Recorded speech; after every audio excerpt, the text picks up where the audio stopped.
Pages 66 to 71 in my thesis talk about the ethics, specifically the ethics application, and this is a bit like ontology, epistemology and method. These are little summary videos if you want the proper information. Look at the thesis, or look up other sources of knowledge. But just to give you the overview, obviously to do research within an academic context, you can't just decide, oh, I'm going to do this, and off you skip. There are very rigorous procedures that you have to go through. And so I had to apply to the University of Southampton's Ethics Committee to have permission to carry out this work. And that in itself is quite tricky, because I am asking to work with a population of people who are recognised as exceptionally vulnerable.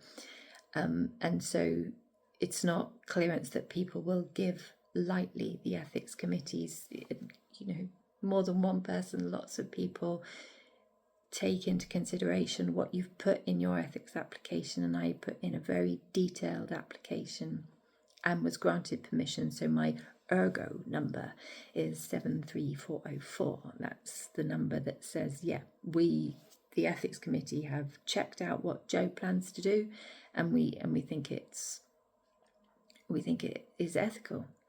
The people that I worked with are not able to give informed consent as informed consent is defined by those committees and things.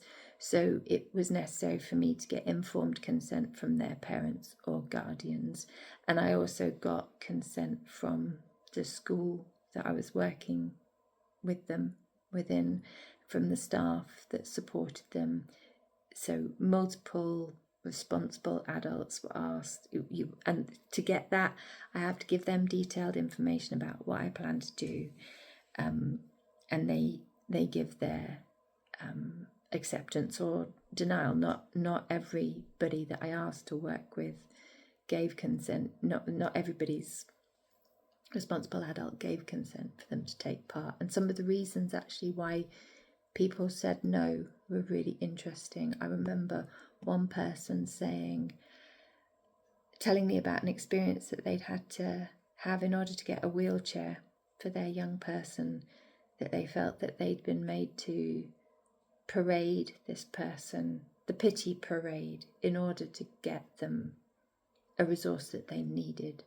And that had made them exceptionally shy of engaging with anything public in any way, and this work would be public. So that was one of the reasons that people didn't take part.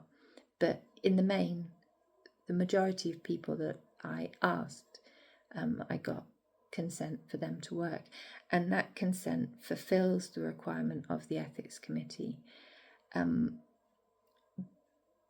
But I wanted to make sure that I wasn't acting against the will of the people that I was working with, and they can't give informed consent, they can't give written or verbal consent, they can't give symbolic consent, but there is this idea of process consent,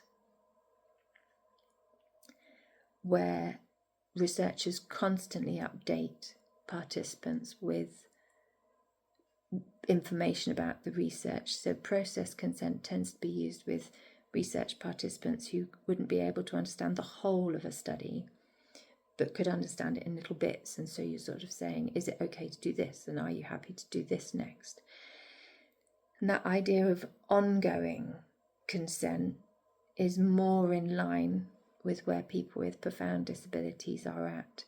And then another idea that is useful here is the idea of assent, that somebody might not be able to say a yes or a no, but they can show through their behaviour, through their expression, whether they are willing for what is currently happening to them, with them, to continue. And where if you just do informed consent, you have to make a document that details everything. You have to ask permission. They sort of review it, and then they say yes.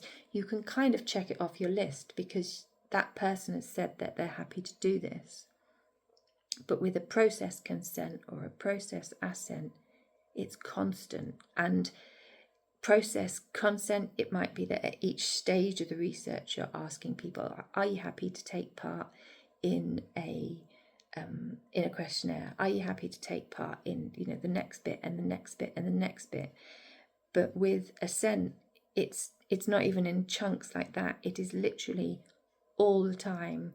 As a researcher in that space, you have to be thinking all the time and making those judgments and evaluations and reflecting on things. Is this person okay with me doing this? And I can think, when I was first meeting the people that I worked with, you feel very ill-equipped to do that. And so I was hugely reliant on the people around me who knew them well, the staff in the school which they attend. So I remember one time I was in an interaction with one of the people that I worked with, and I felt like it was going well, and they made these quite loud, strange noises, and I couldn't tell if they were noises of excitement or noises of distress. And so I looked up quickly to the member of staff that was behind us in the room, and I said, "Is this good noises?"